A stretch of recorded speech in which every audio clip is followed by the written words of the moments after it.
بسم الله والحمد لله والصلاة والسلام على أشرف الأنبياء والمرسلين سيدنا محمد وعلى آله وصحبه أجمعين. قال الله تعالى في محكم تنزيله بعد أعوذ بالله من الشيطان الرجيم: محمد رسول الله والذين معه أشداء على الكفار رحماء بينهم. إله سبحانه وتعالى مرء شرحي dadka raacsan nabi maxamed sala allahu calayhi wasalam wuxuu sheegay marka hore nabi maxamed sala allahu caleyh wasalam inuu yahay rasuul alleh, kuwa la jirana ay yihiin kuwa dadka cadowga diinta islaamka ku ah aada ugu adag, laakiin dhexdoodii markay timaado aada isu naxariista. nabiga sala allahu caleyh wasalam axaadiistiisii waxaa ka mid ah: man laa yarxami innaasa laa yarxamuhu allahu caza wajal. qofkii aan dadka u naxariisanin ilaah caza wajal u naxariisan maayo. waxaa kaloo nabiga sala allahu calayhi wasalam uu yidhi: alraaximuuna yarxamhum arraxmaan. kuwa naxariista badan, kuwa naxariista leh, yarxamuhum arraxmaan, waxaa u naxariisanayo arraxmaan. arraxmaan waa magac ka mid ah magacyada ilaahay subxaanahu wa tacaala, kana turjumaysa naxariistiisa oo wasaca badan. xadiiskaasi anoo sii wada oo nabiga sala allahu alay wasalam ka sugnaatay, wuxuu ku yidhi: irxamuu man fi lardi, u naxariiso kan ku sugan dhulka, yarxamkum man fi samaa, suu kugu naxariisto kan samada ku sugan. yaa samada ku sugan? waa allah subxaanahu wa tacaala, suu aayaadkiisii uu inoogu sheegay: alraxmaanu cala alcarshi istawaa.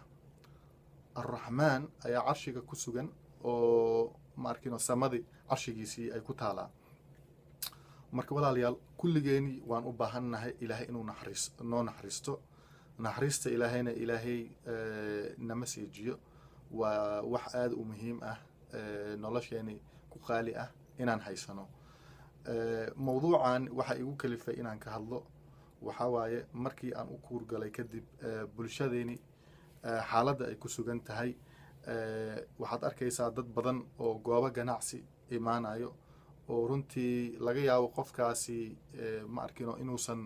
ka warhaynin dadkaasi xaaladoodii guur, xaaladoodii macnaa caruur, marka inay haystaan ilmo agoomo ah iyo in kale, in qof gabar hadday tahay ku timid inay gabadhaasi tahay garoob oo ilmo keligeedii haysato oo wax caabina aysan haysanin. qof wiilaawo ah ayaa ku imaan karo, qof macnaa dhaqaale ahaan aada u liita ayaa ku imaan karo. marka waxaad arkaysaa dadka noocaas oo kale ah marka qaarkoodi intay ku yimaadaan oo ay ku leeyihiin markaad u sheegta kadib qiimaha shay uu yahay ama adeeg aada bixinaysa uu yahay, waxay ku leeyihiin walaalow intaa ma awooda ii fiiri buugga naxariista. marka taasi ayaa igu dhalisay inaan mawduucan waxyar ka faaloodo oo ku saabsan naxariista. bulshadeynii markii aad fiiriso waxyaabihii inaga halaabay kadib markii dagaaladii sokeeye iyo colaadii ay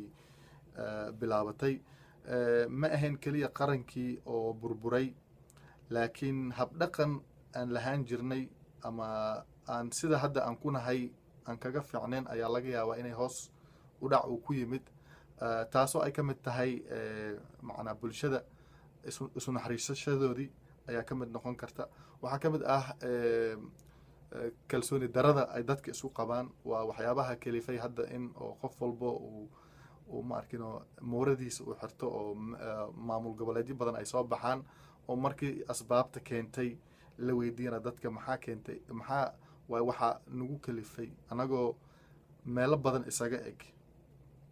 oo kala duwanaansho mujtamac ahaan oo aada u fara badan oo isagoo waddankeeni uu ka jiran, haddana maxaa waay sababta keentay in qof walba uu maamul u gaar ah u samaysto oo dowladda dhexe lagu kalsoonaan waayo. marka taasi marka anoo ka hadlayo xagga kalsooni daradana haysata, taas ayaa tusaale ka ahba macnaa isjaceylka bulshada iyo waxyaabo badan ayaa runtii heerkii la rabay aan gaarsiisnayn. marka qof walbana door ayuu ka ciyaari karaa in waxyaabahaasi si tartiib ah loo soo celiyo. waxaa ka mid ah in naxariista marka hore in laysku naxariisto. waan ognahay goob walba markaan isu nimaano bulsho ahaan waxaan ka qaadnaa heesta calanka oo ku bilaabanaysa soomaaliya toosoo isku tiirsada ee hadba kiina taag daran taageera weligiin marka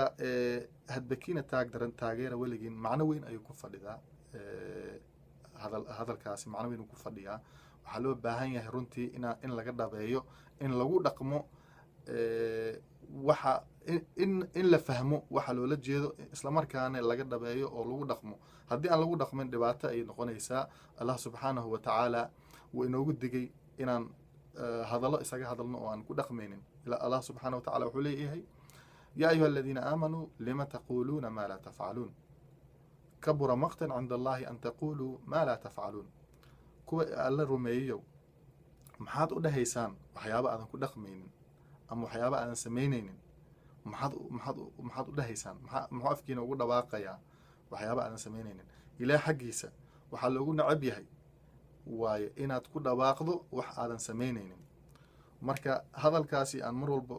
ku dhawaaqayno oo goob walba aan ka qaadayno waxaa loo baahan inaan ka dhabayno sheekada looma baahno ama ereyada inay isku bedelaan soomaaliya